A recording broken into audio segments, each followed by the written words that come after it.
what tends to happen is someone who just wants that quick result, that end, like all they care about is, I'm gonna lose 20 pounds and that's it, and they're gonna do whatever they can to get there. And when they do that, those are the people that gain all the weight back, because they didn't find the value in it.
Welcome back to the channel. I am here in Atlanta, Georgia, downtown, or I guess like on the outskirts of downtown. I really don't know where we are. Atlanta is very big, and I had to like close my eyes on the way here because my boyfriend is not a good driver. So we're here, we made it. We decided to come this weekend. Gary was gonna be here anyway. He has a shoe show to work, and he asked me to come with him just so I could spend some time with him, and it's easy for me to do because I do work online for the most part. So I've got my laptop here with me. I plan on getting a lot of work done while he's out working, and probably filming a workout or two in the fitness center here because I hear it's very nice. I haven't seen it yet, so I guess we will check that out. But there is no better gym to work out in than a hotel gym that's mostly empty, so we'll see how that goes. It's like 1:30 and I'm still drinking coffee. So what I wanted to talk about today, since we just got here and I just unpacked, he has left the room, so I can kind of show you what I brought with me to try to stay on track with my diet while we're here. I did plan ahead for all the days that we were going to be gone.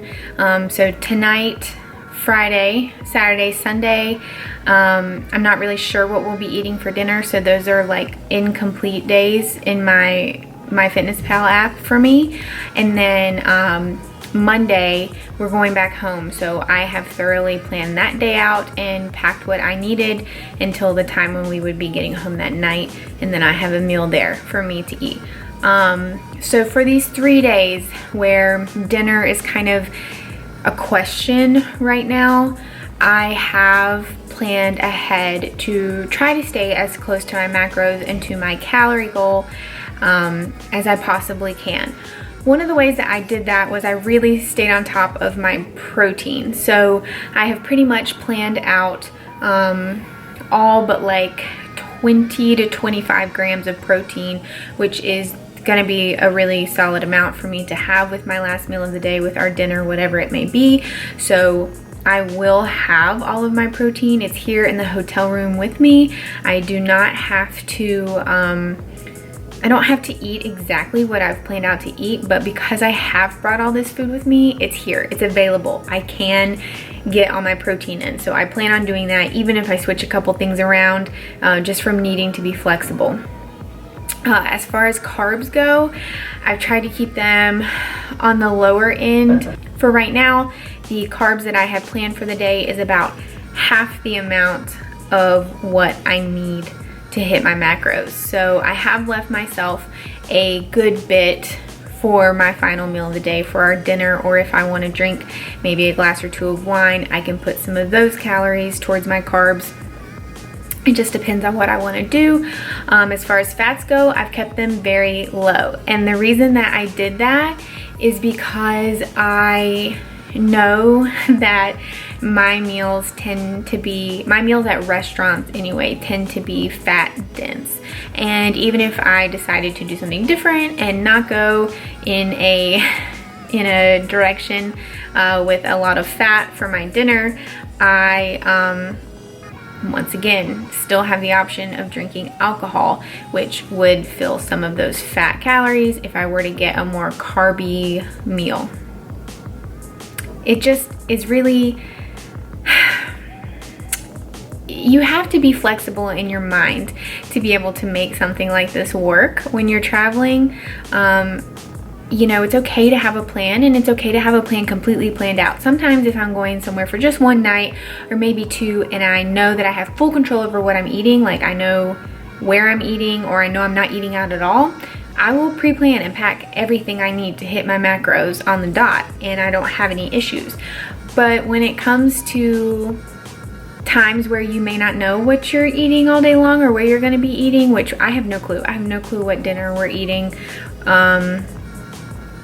or what we're doing. Tomorrow, I don't know what we're doing all day long. We're going to eat lunch, go to a party, and have dinner somewhere. So tomorrow is going to be really all over the place. Very questionable. I have no clue what I'll be able to eat. So I just try to stay as prepared as I possibly could. So for today, tomorrow, and Sunday, I packed the same thing for all 3 days, and basically what I packed was high in protein and then a little bit lower in carbs and much lower in fats. So I have a good amount of carbs and fats to work with our dinner tonight, and I only need like 1 good serving's worth of protein to hit my protein, and then I'm all good. So that's the way that I handle that.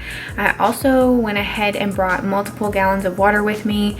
I brought 2 brand new gallons, and then I had one that I had started drinking for today anyway. So I've got 3 gallons of water here. That covers me through Sunday if I stay on top of my water as much as possible. And yeah, it's if you really make an effort to plan ahead, it's something that's not that difficult to do, to be honest. Now, there are times when maybe you're traveling for vacation purposes, for fun, and you just don't feel like tracking your food. Well, if you're pretty much on top of your game every other day of the week, that's fine. Go enjoy your life. But if you have a goal and you want to accomplish it as soon as possible, and you're prepared to work for it, you're gonna need to put some time and effort into planning ahead and just staying on top of your game. Probably making the hard decisions every now and then, like you go to dinner and see something that you otherwise would really want and love to have for your dinner, but you know that it's just not an option that works well for what you have available for your diet, however you're dieting, then it's not the option you should choose. And there's a time and a place to diet and to say no to things, and there's a time and a place to enjoy yourself more. You really need to be able to find that balance and figure out what works for you. So the reason I thought this was a really good topic to talk about today was because I realized on the way here, I was listening to a Krissy Cagney podcast, her Black Iron Gym podcast, which I'm going to show you what it looks like. This is them.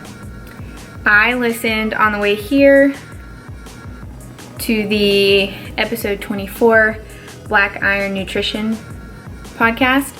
I love Krissy. I love all the girls and guys that she works with, all of her friends, and their podcasts are pretty fun and they can be very informative. Sometimes they talk about silly things, sometimes they talk about really serious things, and sometimes they're just very helpful and educational, and that nutrition podcast was really insightful. I was listening to it on the way here, and just as someone who is about halfway through the amount of time that they planned on dieting,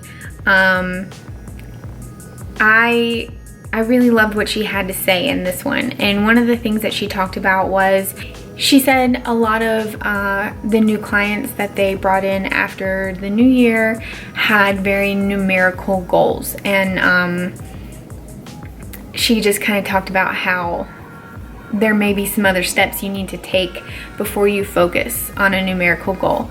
And that's always what I tell my clients, and that's really what I've tried to apply to this diet that I'm in right now for myself. I didn't want to make a numerical goal for myself because it's really easy to overthink it.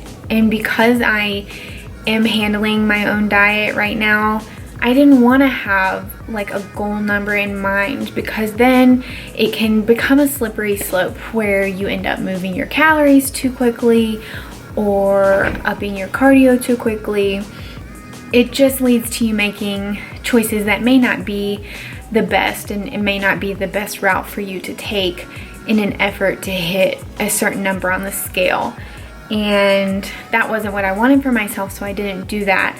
I told myself I wanted to devote a certain amount of time, a small amount of time, which for me was 12 weeks, I've told you guys that, to my diet and just seeing what I can accomplish and trying to stay as true to it as I possibly could over that 12-week period of time.